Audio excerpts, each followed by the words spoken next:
Donc, d'abord, enchanté les nouveaux clients. Je voyais pas mal de noms plus familiers, mais c'est toujours le fun de voir les nouveaux clients. Donc, enchanté, j'aurais aimé ça vous voir en présentiel, mais bon, avec la COVID, on va y aller pour le virtuel.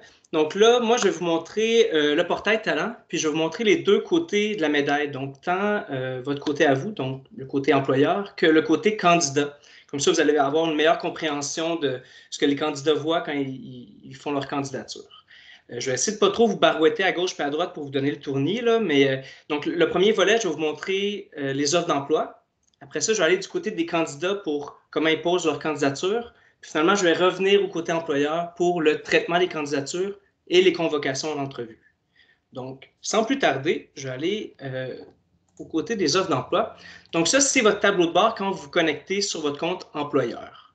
Donc, vous pouvez voir des statistiques sur le nombre de candidatures, sur les profils suggérés, sur les variations à travers les journées et les semaines.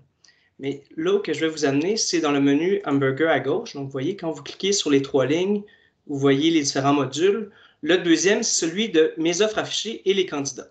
Donc, on va y aller sans plus tarder. Là, vous voyez les offres, donc autant les offres qui ont été publiées que celles qui sont fermées. Pour les clients qui ont déjà été avec nous dans d'autres missions, je vais vous montrer une nouvelle option. Maintenant, vous pouvez archiver.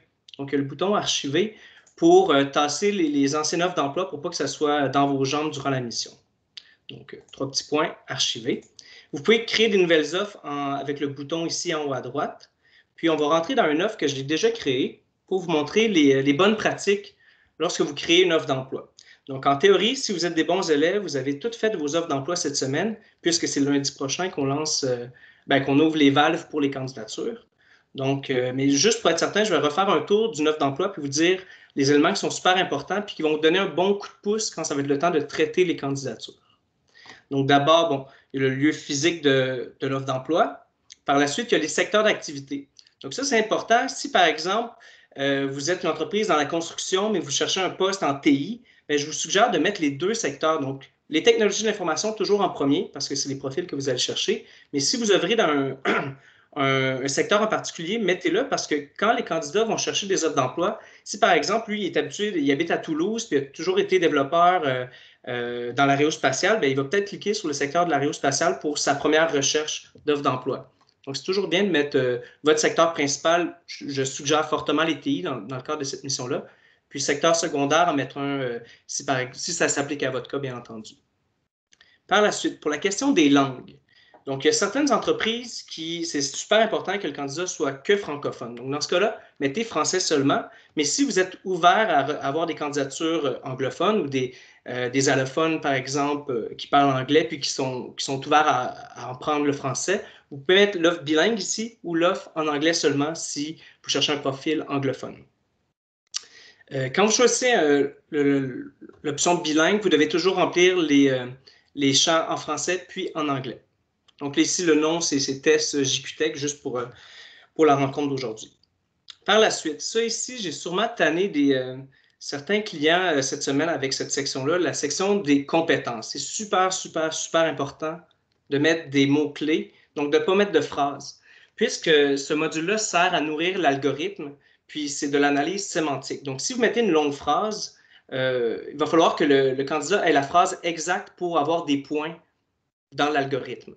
Donc, si par exemple, je veux que le candidat ait de l'expérience en Java, mais il faut absolument que le candidat ait mis de son côté je veux que le candidat ait de l'expérience en Java. Donc, c'est quasiment impossible. Donc, vous allez perdre beaucoup de bonnes candidatures comme ça. Donc, allez-y vraiment avec des mots-clés. Donc, Java, PHP, React. Si vous avez, par exemple, des soft skills, donc leadership, travail d'équipe. Donc, allez-y vraiment avec des petits mots-clés, puis ça va vraiment bonifier votre traitement de candidature par la suite.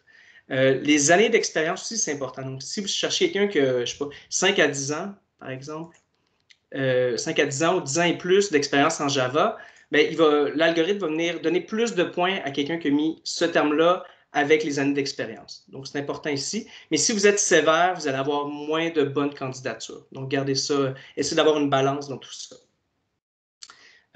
Aussi, truc important, quand les candidats créent leur profil, si par exemple, ils mettent un J, bien, il va y avoir un peu comme sur LinkedIn, quand vous mettez vos compétences, on va lui suggérer des termes. Comme ça va venir faciliter l'adéquation entre ses termes à lui puis les vôtres. Donc, c'est une parenthèse. Après ça, bon, description de l'offre d'emploi, c'est du déjà vu sur... donc, n'oubliez pas de mettre anglais-français si vous avez sélectionné l'option bilingue. Par la suite, les questions de présélection. Ça aussi, j'ai été tannant avec ça, puis je pense que mes collègues aussi l'ont été. Là. On vous suggère fortement de mettre des questions de présélection parce qu'on risque d'avoir un volume vraiment important de candidats, puis ça va vous donner un coup de pouce quand ça va être le temps de les traiter. Vous pouvez être un peu sévère ou très sévère. Je m'explique. Si vous vous dites, par exemple, quel est votre niveau d'expertise avec le langage Java, là, c'est une échelle de 1 à 7.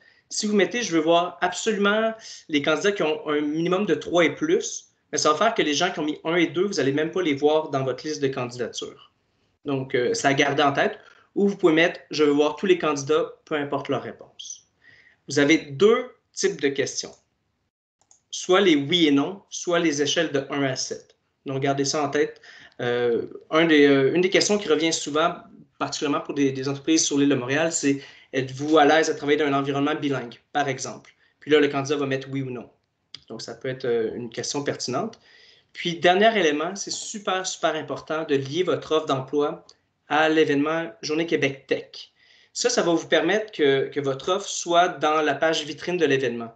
Si vous oubliez cette section-là, votre offre ne va pas apparaître quand le candidat va arriver sur la page des Journées Québec Tech. Mais bon, certains avec les collègues, on s'assure, on va tout le temps revenir revoir vos offres d'emploi pour s'assurer que ça soit fait. Donc, ça, c'était pour l'offre d'emploi. Je vais vous montrer maintenant l'autre côté de la médaille. Je vais vous partager une vidéo qu'on a fait qu'on partage aux candidats quand c'est le temps de déposer leur candidature dans le cadre d'un événement. Bon, des fois, ça ne fonctionne pas super bien quand c'est le temps de partager une vidéo, donc on va se croiser les doigts. On est parti.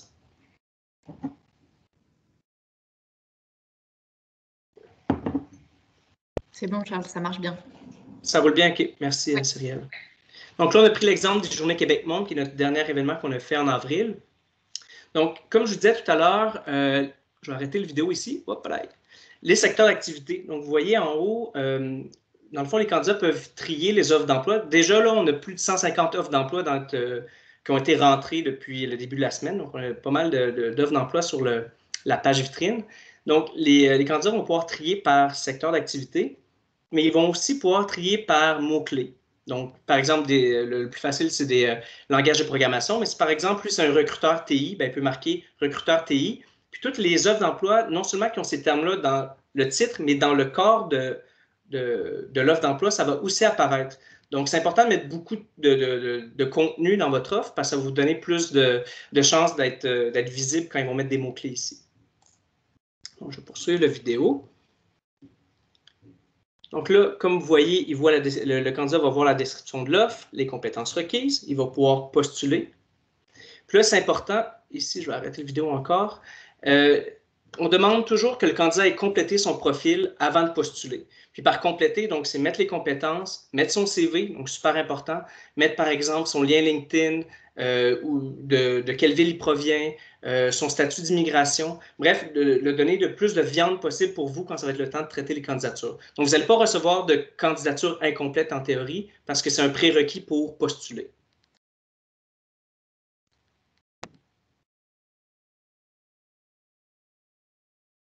Donc, vous voyez ici, c'est quand il répond aux questions de présélection, donc avec les questions puis les menus déroulants.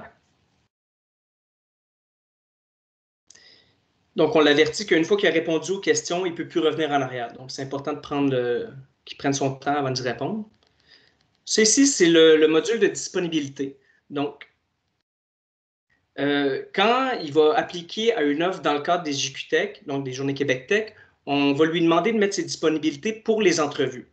Ça, ce n'est pas coulé dans le béton, contrairement aux questions de présélection. Les disponibilités, il va pouvoir revenir. Donc, si par exemple, il prend une journée de congé pour faire des entrevues, il va pouvoir revenir dans son offre puis dire, bon, regarde, ce vendredi-là, j'ai toute la journée disponible. Fait intéressant, puis puisqu'on va faire du sourcing puis de la promotion en Afrique puis aussi en Amérique latine, ça tient compte des fuseaux horaires.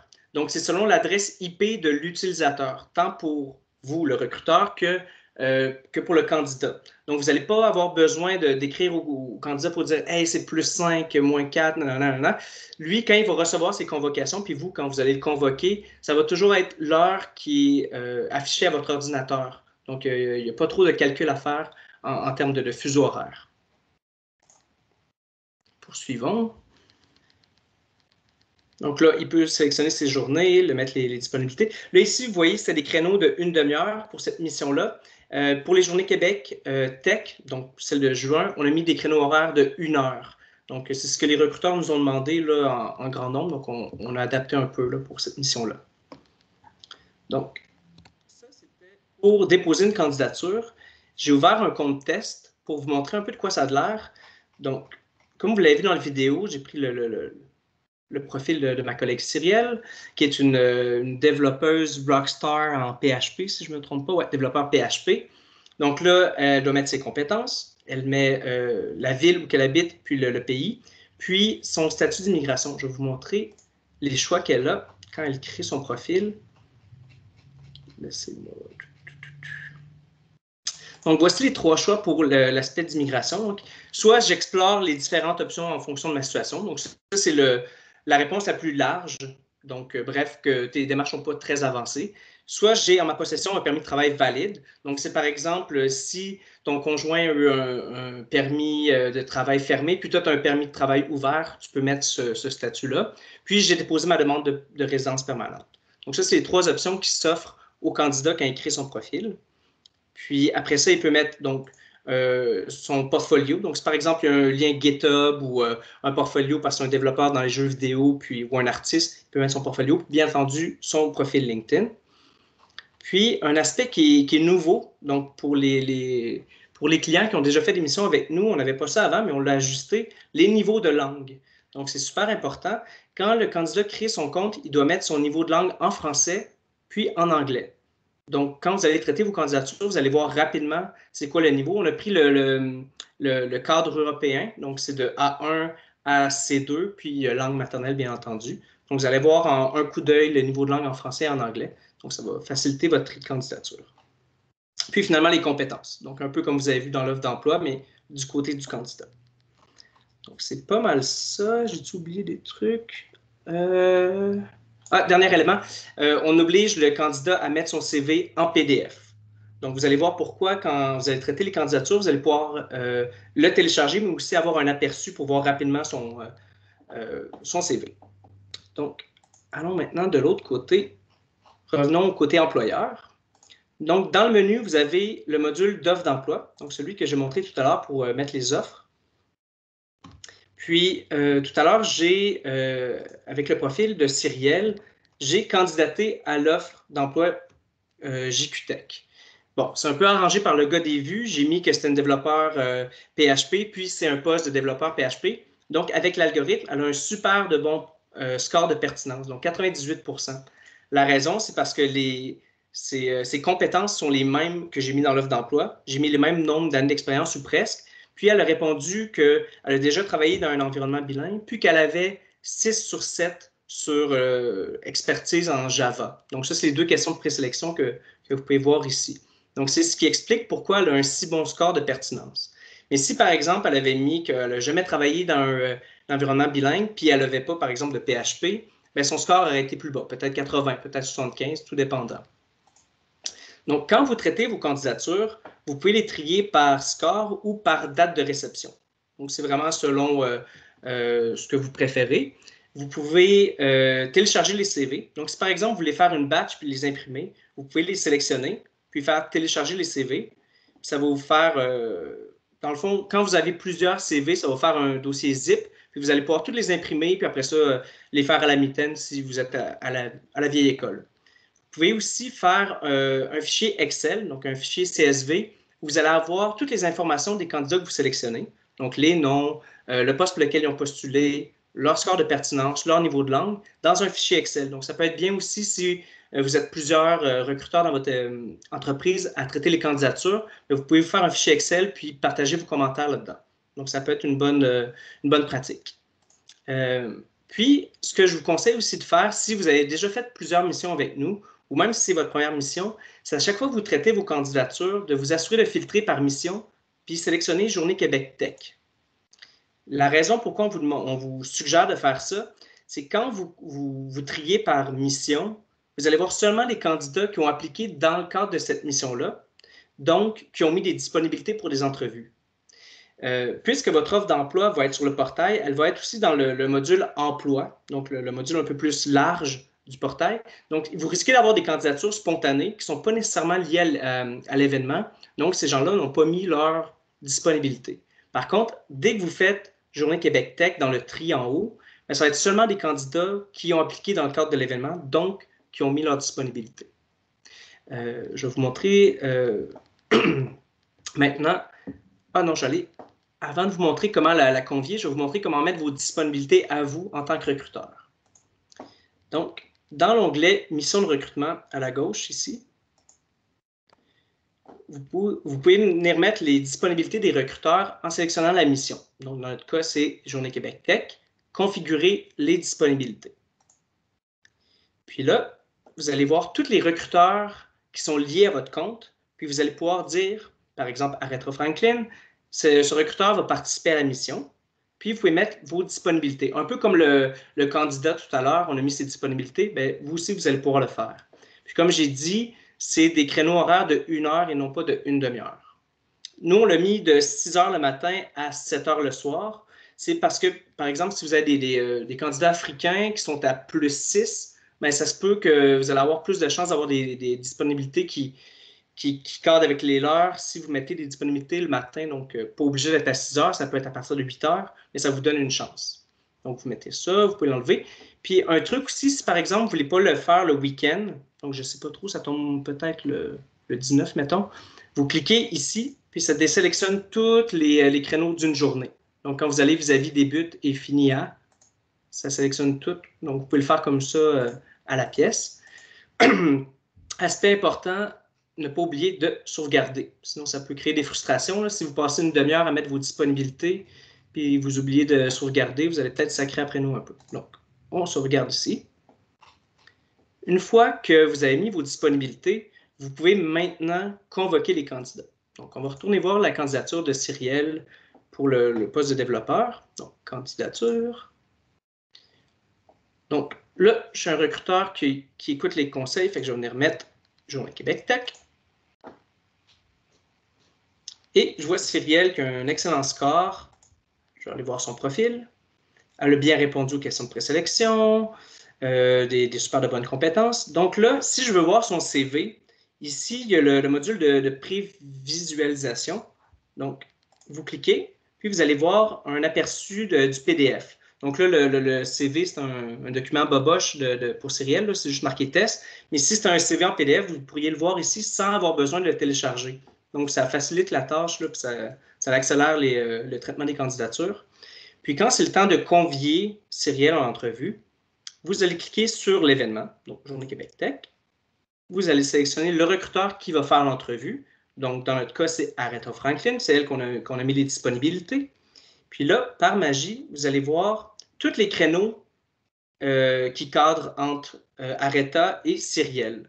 Donc, par exemple, le 14. Puis ça, bien entendu, c'est les heures du recruteur. Donc, quand Cyrielle va recevoir le courriel de confirmation, c'est ses heures à elle qui vont apparaître, mais dans votre cas, c'est vos heures à vous. Puis là, vous allez convoquer. Donc, à ce moment-là, vous allez voir, il y a une petite poignée de main qui apparaît à côté du nom. Donc, ça veut dire que ce candidat-là a été convoqué en entrevue. Si vous avez oublié c'est à quelle heure ou quelle date, vous pouvez retourner dans le profil, puis tout en bas, il y a le recruteur qui passe l'entrevue, puis le moment, donc la date et l'heure. Vous pouvez le modifier et vous pouvez l'annuler. Quand le candidat va recevoir son courriel de confirmation, il va avoir les coordonnées du recruteur. Donc, Cyrielle va recevoir dans sa boîte Gmail ou sa boîte personnelle « Bravo, vous avez été convoqué pour une entrevue le 14 juin à telle heure. » C'est le recruteur Aretha. Voici ses coordonnées si jamais vous voulez modifier l'heure de l'entrevue. Donc, c'est vraiment toujours le recruteur qui a les deux mains sur le volant pour les entrevues. Le candidat ne peut pas changer l'heure. Il va devoir vous écrire pour dire hey, « Désolé, il faut que j'aille chercher les enfants à la garderie » ou je ne sais pas. Pouvez-vous le changer le moment de l'entrevue? Puis là, c'est vous qui allez venir ici pour le changer. Charles? Oui? Ah, bah prends ta petite gorgée d'eau. J'en profite pour te poser une question qu'on a de la part de Noémie Barthelet dans le chat. Merci beaucoup. Est-ce possible d'avoir 2 recruteurs en même temps sur une entrevue? Oui, oui, c'est une excellente question. C'est mon prochain point, donc elle a lu dans mes pensées. Je vais vous montrer comment ajouter des recruteurs, puis aussi comment gérer les horaires quand vous êtes plusieurs dans l'équipe. Donc, ça va s'en venir dans pas long. Je vais juste terminer ici avec les... Tout à l'heure, j'ai parlé que le candidat devait mettre son niveau de langue. Donc, ça apparaît ici. Donc, on voit français, langue maternelle, puis anglais C1. Donc, C1, c'est un excellent niveau, là. On est en train de développer un module d'aide ici, donc il va y avoir un infobulle qui va vous rappeler les différents niveaux. Donc C1, vous allez voir, c'est avancé, c'est quasiment le meilleur niveau. Donc il va y avoir un infobulle bientôt. Donc, qu'est-ce que je voulais vous dire aussi? Ah oui, quand vous êtes dans le profil, vous pouvez voir la date de candidature et voir aussi le niveau de langue à l'intérieur de la candidature ici. Comme ça.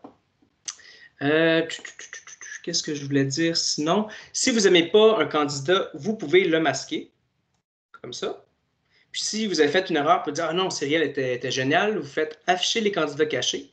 Donc là, vous voyez ici qu'elle est grisée, puis vous pouvez recliquer sur l'œil, puis là, elle va réapparaître. Quand vous allez en avoir plusieurs, ça va être plus simple à comprendre, là, mais l'œil ici, c'est bien pour traiter rapidement les candidats là, qui n'ont pas des bons scores ou qui ne cadrent pas avec vos besoins.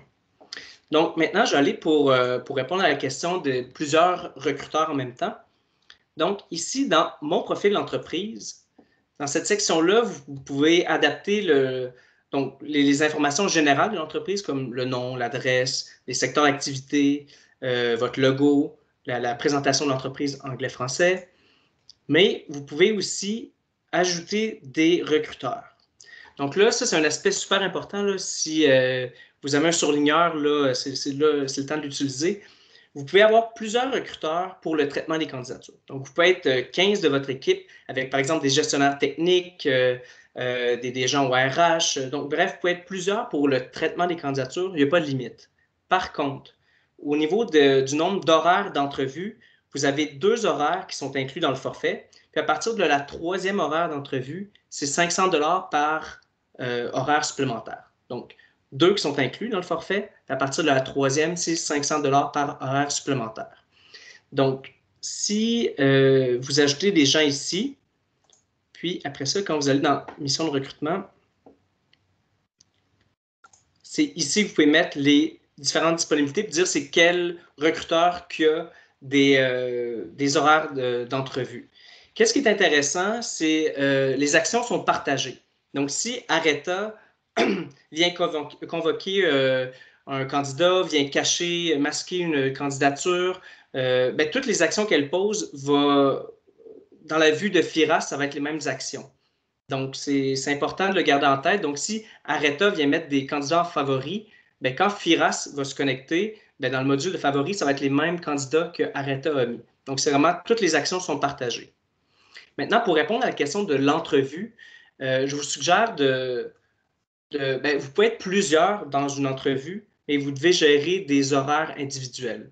Donc, si par exemple FIRAS veut faire une entrevue avec Areta et Cyrielle, vous êtes mieux de tout faire à travers l'horaire de Areta, puis FIRAS se connectera au lien d'entrevue.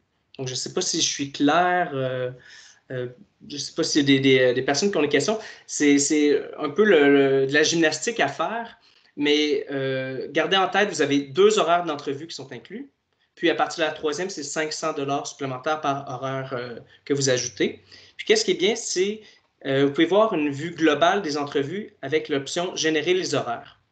Donc vous allez voir que, par exemple, pour Aretha Franklin, on voit la convocation qu'on vient de faire là, avec Cyrielle pour le poste de développeur PHP. Puis à partir d'ici, vous pouvez annuler le rendez-vous. Vous pouvez même cliquer sur Cyrielle pour revoir rapidement le profil puis télécharger les documents. Donc là, vous voyez, ça, c'est une horaire d'entrevue.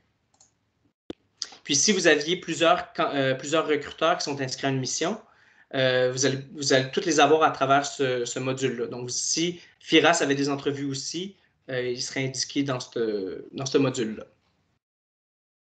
Donc, Cyrielle, je ne sais pas si dans la section commentaires ou questions, il y a des questions.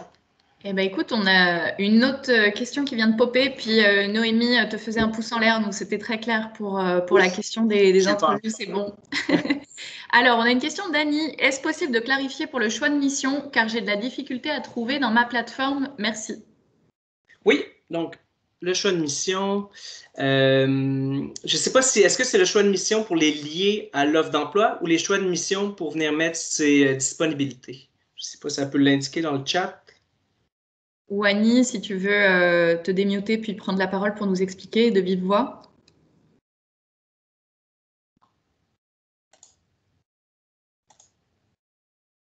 Bon. Mais j'ai l'impression que c'était plutôt pour la section mission de recrutement, tu sais, où on vient indiquer les disponibilités. Yes, OK, je vais y retourner. Donc, ça ici, c'est le compte test qu'on utilise, le XYZ. Donc, à chaque fois qu'on fait une mission, on l'inscrit. Donc, c'est pour ça qu'on voit plusieurs missions. Mais en théorie, vous, dans votre compte entreprise, on s'est assuré de connecter votre entreprise à l'événement Journée Québec Tech. Donc, en théorie, vous devriez voir un petit voyant vert pour dire que vous êtes inscrit.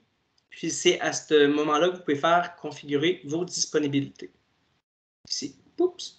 Puis là, vous allez voir les recruteurs qui sont liés au compte, puis vous pouvez mettre leur disponibilité. Donc, je ne sais pas si ça répond à la question. Je vais peut-être juste revenir sur le module d'invitation de collègues. Donc, dans l'onglet Mon profil d'entreprise, tout en bas, vous pouvez faire Ajouter un collègue au compte. Donc, si par exemple, je rajoute l'adresse d'un collègue, celui-ci va recevoir on appelle un jeton, donc un token pour venir se connecter, puis il va être automatiquement lié au portail. Donc, n'hésitez vraiment pas à inviter vos collègues pour le tri des candidatures, puis même pour les demandes d'entrevue, mais gardez en tête 2 horaires d'entrevue inclus, puis la partie de la troisième, c'est 500 $ par horaire supplémentaire. Dernier élément super important, quand vous convoquez un candidat en entrevue, donc reprenons l'exemple de Cyrielle ici, une fois que vous avez fait la convocation, Cyrielle va recevoir un courriel avec la date et l'heure et le recruteur qui va faire l'entrevue. Par contre, la dernière étape qui est super importante, c'est de venir écrire au candidat, donc par exemple écrire à Cyrielle ici. Puis là, automatiquement, ça va vous faire, ça va ouvrir une boîte dans Outlook. Là, mon Outlook est fermé, fait que ça ne marche pas. Bon, OK, parfait. Donc, vous voyez, ça l'ouvre automatiquement dans votre Outlook ou votre outil de messagerie. Puis, vous devez envoyer le lien pour l'entrevue. Donc, puisque ce n'est pas intégré dans le portail Talent Montréal, c'est les recruteurs qui nous ont dit non, moi, j'utilise Teams, moi, Zoom, moi, Google Hangout. Donc, on laisse vraiment la liberté aux recruteurs d'utiliser la plateforme qu'ils désirent pour les entrevues. Donc, c'est super important, dès que vous avez convoqué le candidat, de lui envoyer le lien d'entrevue. Parce que toutes les entreprises vont le faire, puis les candidats vont s'attendre à recevoir un lien après la convocation. Donc, vous avez seulement à faire un copier-coller du lien Teams ou Zoom ou Google Hangout, puis c'est le lien qui va utiliser pour l'entrevue. Puis ça, qu'est-ce qui est bien aussi de cette étape-là, c'est que ça vient faire une double validation de la journée d'entrevue et de l'heure d'entrevue. Donc, puisque le lien Zoom, par exemple, c'est le 14 de telle heure à telle heure, bien, lui, quand il va le recevoir, ça vient faire une double validation du moment et de l'heure. Donc, c'est super important. Ne pas oublier de faire ça. Puis, on vous invite vraiment à utiliser le portail pour les convocations de candidats pour de multiples raisons, mais first thing first, tous les candidats vont centraliser leur convocation de leur côté. Donc, si vous utilisez un autre outil pour faire une convocation de candidats, bien, ça ne va pas le bloquer dans son horaire à lui. Donc, il va peut-être avoir double convocation puisque vous avez utilisé un autre outil. Donc, on vous demande vraiment d'être des bons joueurs puis d'utiliser le module de convocation pour centraliser, parce que sinon, c'est super mélangeant pour les candidats, puis ça peut créer des problèmes puis des quiproquos parfois. Donc, c'est pas mal ça. Dernier module, le module de favoris. Donc, si par exemple, vous êtes plusieurs à traiter les candidatures, ça peut être utile de dire, bon, par exemple, Cyrielle, Rockstar, on met 3 étoiles. Puis après ça, vous allez dans le module de favoris ici. Je vais vous le montrer. Comme c'est ici, candidat favori. Puis là, vous sélectionnez la mission Journée Québec Tech, toujours. Puis là, vous voyez que pour le poste, il y a Cyrielle qui a 3 étoiles. Donc, si vous êtes plusieurs recruteurs ou plusieurs collègues à traiter les candidatures, je vous invite à mettre des étoiles de favoris. Là, ça peut vraiment vous donner un coup de pouce pour collaborer entre collègues. Puis même nous, quand on vient se connecter à vos comptes, ça nous permet de voir un peu si vous appréciez les candidatures. Ça permet un peu de jauger votre appréciation de la mission jusqu'à présent. Donc, on vient souvent voir là, régulièrement vos favoris pour voir un peu la qualité des candidats. Puis même ici, vous pouvez télécharger les CV ou faire le fichier CSV. Donc, un peu comme dans l'autre module de traitement de candidature. Donc, c'est pas mal ça. Sur la question de Dani, donc elle nous dit que sa souris était gelée. En fait, c'est simplement, tu sais, dans la liste des missions, son entreprise n'est pas inscrite Journée Québec Tech. Si d'autres ont ce souci-là, il n'y a pas de problème. Nous, en fait, on va se charger de bien lier votre compte entreprise à la mission de recrutement. Donc, on pourra régler ça plus tard individuellement pour s'assurer que tout est bien lié. Ne vous inquiétez pas. Oui, c'est comme la dernière étape, là, ça va être de lier vos comptes à la mission pour s'assurer que ça apparaisse dans le module de mission de recrutement. Pour la plupart, c'est fait, mais s'il y en a quelques-unes qui restent, n'hésitez pas à nous écrire. On va faire ça dans le temps de le dire. Là, puis si vous êtes trop gêné pour poser vos questions, n'hésitez pas à m'appeler ou à écrire aux membres de l'équipe. On est vraiment là pour vous épauler tout au long de la mission. Là. On a une autre question, Charles, de la part de Micheline de Zenica. Donc, je vois que cette présentation est enregistrée. Est-ce qu'on y aura accès? Personnellement, je vais avoir réellement besoin de revoir ta présentation, Charles. C'est complet, mais complètement, c'est un nouvel outil pour moi. Donc, oui, on pourra vous partager l'enregistrement ultérieurement, il n'y a pas de problème. Puis, on reste disponible aussi dans l'équipe. Vous avez chacun un chargé de compte qui vous a été attribué. Donc, n'hésitez pas à nous faire savoir si vous avez quoi que ce soit. On est disponible pour vous. Oui, absolument. Puis je pense en plus que Micheline, on va travailler ensemble pour les prochaines semaines. Fait qu'au pire, on pourrait se faire un petit appel Teams, puis on prendra le temps de tout refaire ça en one-on-one. Il n'y a aucun problème, ou même avec tes collègues qui ne sont pas présents. Donc, n'hésitez surtout pas à nous appeler, on est là pour ça. Je ne sais pas si c'est d'autres questions avant que je passe la POC à mon collègue Joël. On en a une petite dernière de François. Pour être certain de bien comprendre si on fonctionne avec le processus suivant, est-ce qu'il nous faudrait payer pour un troisième horaire? 1. Conversation avec un recruteur. 2. Entrevue avec un gestionnaire et une autre personne de l'équipe. C'est vraiment comme, imaginez-vous si c'était, on reprend un peu le modèle des missions en présentiel, imaginez-vous que c'est des tables d'entrevue. Donc, chaque horaire équivaut comme à une table d'entrevue quand on est en présentiel. Donc, si vous êtes plusieurs sur une table ou dans un horaire d'entrevue, il n'y a pas de souci. Donc, c'est vraiment, dans le fond, ici, je vais revenir dans le module de configuration. Donc, c'est vraiment en nombre d'horaires ici. Donc, pour reprendre l'exemple de François, si François va faire l'entrevue avec Cyrielle, la candidate, mais qui est avec 2 de ses collègues, il n'y a pas de souci. Par contre, si lui fait des convocations, son collègue fait d'autres convocations, puis son 3e collègue fait d'autres convocations, là, ça fait 3 horaires. Je ne sais pas si c'est clair. Parfois, c'est là qu'il y a un peu d'incompréhension. Ouais, et puis en fait, je pense aussi dans la question de François, ce qu'il faut bien prendre en compte, c'est que la première ronde d'entrevue va avoir lieu entre le 14 et le 23 juin. Donc ça, c'est centralisé sur le portail. Mais ensuite, pour vos suivis ultérieurs, donc 2e ou 3e entrevue, ça va se faire à l'externe. Il n'y a pas de problème avec ça. Ça, c'est vraiment à vous ensuite de le gérer. Nous, on est là vraiment pour la première ronde d'entrevue qui est centralisée sur le portail dans les dates de mission entre le 14 et le 23. Donc c'est vraiment pour ces horaires-là qu'on parle des différents modules de convocation.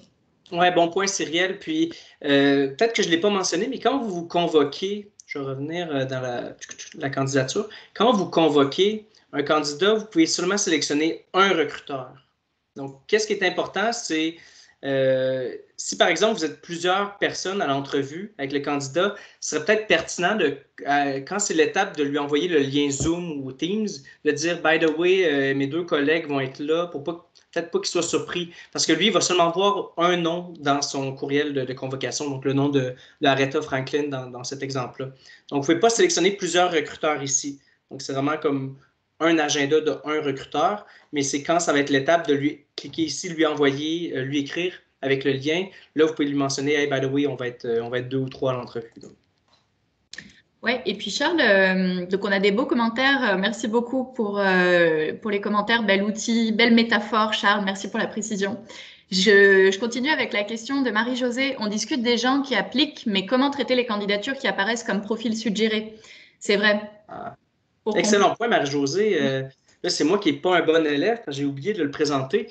Mais si, par exemple, vous avez fait le tour des candidatures à la mi-juin, puis là, vous dites, il me reste encore, je ne sais pas, 6 plages horaires, qu'est-ce qui serait pas pire? C'est dans le profil suggéré, c'est comme si vous faites votre propre sourcing à travers notre banque de candidats qui sont inscrits. Donc là, vous voyez, par exemple, il y a beaucoup de candidats qui ont des bons scores. Donc, ça doit être des candidats qui ont mis PHP, entre autres, ouais, PHP.NET et tout ça. Donc, vous pouvez venir écrire ça, c'est des candidats qui sont passifs. Donc, ils n'ont peut-être pas nécessairement vu votre offre d'emploi, ou peut-être c'est des candidats qui ont déjà appliqué par le passé dans une autre mission, mais qui sont toujours actifs sur le portail. Donc, dans ce cas-là, vous devez leur écrire directement. Donc, vous pouvez voir quand même leur profil. Donc, par exemple, Luca Bueno, lui, il vient du Brésil. Vous pouvez voir son curriculum vitae ici, en aperçu. Puis là, vous pouvez lui écrire à Lucas pour dire « Hey, j'ai vu ton profil sur Portail Talent Montréal. Est-ce que tu pourrais venir appliquer à tel poste de notre entreprise puis de mettre tes disponibilités entre telle et telle date, par exemple. On va pouvoir te convoquer en entrevue. » Donc, pour tout ce qui est les profils suggérés, il y a une étape supplémentaire de venir un peu shaker le candidat pour dire « Hey, tu as un beau profil, ça accorde avec notre offre d'emploi. Si tu es intéressé à venir à Montréal, ce serait peut-être ton opportunité. » Donc, ça, c'est tous des profils qui cadrent avec en termes de compétences là, avec votre offre d'emploi. Donc, c'est pour ça que c'est super important de mettre des bonnes compétences dans vos offres d'emploi parce que ça vient bonifier le module de profil suggéré. Si vous avez mis juste une compétence, par exemple, vous avez juste mis Java 5 ans, bien, ça va seulement être des personnes qui ont mis Java 5 ans, donc vous allez peut-être passer à côté de belles candidatures malgré tout. Puis une fois que vous avez, j'ai oublié de le mentionner, mais une fois que vous avez ouvert un profil, donc par exemple Lucas tout à l'heure, le petit tag nouveau disparaît. Donc ça vous permet aussi de voir si vous avez déjà ouvert ce candidat-là ou non. Donc je ne sais pas si ça a répondu à ta question, Marie-Josée, par rapport au module de profil suggéré.